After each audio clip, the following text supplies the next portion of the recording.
ये देश नहीं एक मंदिर है और हम पुजारी की भूमिका निभा रहे हैं। हमारे राष्ट्र की पूजा में हमें खुद को समर्पित कर देना चाहिए। आओ हम सब हाथ मिलाकर एक साथ चलें। आज से 30 साल पहले जब आपने अपनी पार्टी की स्थापना की थी तो आपकी पार्टी की यही विचारधारा थी। शायद आप भूल गए। क्या गरीब और पिछड़ों के साथ आपने भेदभाव नहीं किया? क्या हर वर्ग के बच्चों को एक समान शिक्षा मिलती है? शांतिनगर मेरा इलाका, बहुत सीधे लोग हैं यहाँ।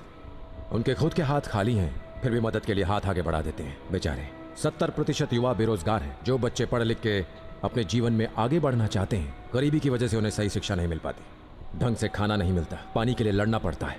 पिछले काउंसलर ने ध्यान नहीं दिया। क्यों? खुद नाकाबिल है तो डरते हैं कि कहीं युवा पढ़ लिख ना ले। पढ़ लिख गए तो आपको वोट नहीं देंगे। आप चाहते हैं कि वो चुनाव के समय आपके दान दक्षिणा के मोहताज बने रहें। आप नहीं चाहते कि वो गरीबी रेखा से ऊपर आए। मेरे काउंसलर बनने से पहले मेरे वार्ड में कुल बेरोजगार थे 4300 युवा। मुझे काउंसलर बने 1 साल हो चुका है और मेरे वार्ड में अब सिर्फ 180 बेरोजगार बचे हैं और ये संख्या भी कुछ दिनों में कम हो जाएगी। पिछले साल तक सिर्फ 15% युवा ही 12वीं पास कर पाए थे, लेकिन इस साल ड्रॉप आउट रेट 0 है। एक भी बच्चा फेल नहीं हुआ।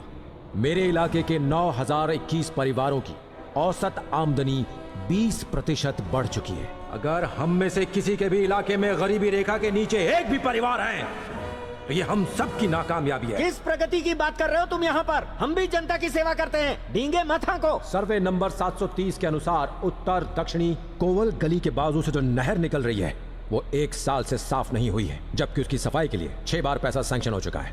अगर किसी ने भ्रष्टाचार किया है तो हम सब पर इल्जाम लगाओगे? उलझना मत वरना भारी पड़ेगा। वो नहर वार्ड नंबर 55 में आती है और उसके काउंसलर का नाम मिस्टर परमवीर सिंह है और वो आप हैं। कभी अपने इलाके की जनता के मुंह लगकर देखना, आपकी असली औकात सामने आ जाएगी। इलेक्शन जीतने से पहले जो काउंसलर किराए के घर में रहता था, आज वो 4 मकान और 2 गेस्ट हाउस का मालिक बना बैठा है और इसके साथ 2 लग्जरी गाड़ियां, 2 SUV, 4 ड्राइवर, ब्रांडेड कपड़े और 20 नौकरों का खर्चा। उसके पास इतना पैसा आया कहां से? एक काउंसलर को जनता की सेवा करने के लिए पहले पार्टी को 10 लाख रुपए देने पड़ते हैं। MLA जिसकी सैलरी 1 लाख है, उसका टिकट 15 करोड़ में खरीदा जाता है और MP के लिए पूरे 25 करोड़। और कुर्सी पर बैठने के बाद तुम सब वसूली में लग जाते हो। सॉरी ऑनरेबल मेयर, लेकिन मुझे पता है कि आपने भी अपनी कुर्सी कितने में खरीदी है। अब एक शब्द भी बीच में नहीं बोलने का। अभी मेरा समय खत्म नहीं हुआ है। जनता हमें वोट देकर हमारी जिंदगी तो बना देती है, लेकिन उनकी जिंदगी का क्या? हम जनता के गुनहगार हैं। हम सबने बहुत पाप किए हैं ऑनरेबल मेयर। धोखा, विश्वासघात किया है। इस सिस्टम को बदलना चाहिए। जितना पैसा सैंक्शन होता है, क्या उतना जनता तक पहुंचता है? एक नेता की जनता के प्रति बहुत बड़ी जिम्मेदारी होती है। यह भगवान द्वारा हमें सौंपी गई बहुत बड़ी जिम्मेदारी है। हम लोगों की जिंदगी बदल सकते हैं अगर हम अपना काम ईमानदारी से करें। जैसे मेरा इलाका बदला है, पूरा राज्य बदल सकता है और हम पूरे देश को भी बदल सकते हैं। बस इतना ही। Thanks for allowing my words honourable mayor. Please accept my request towards my ward's development.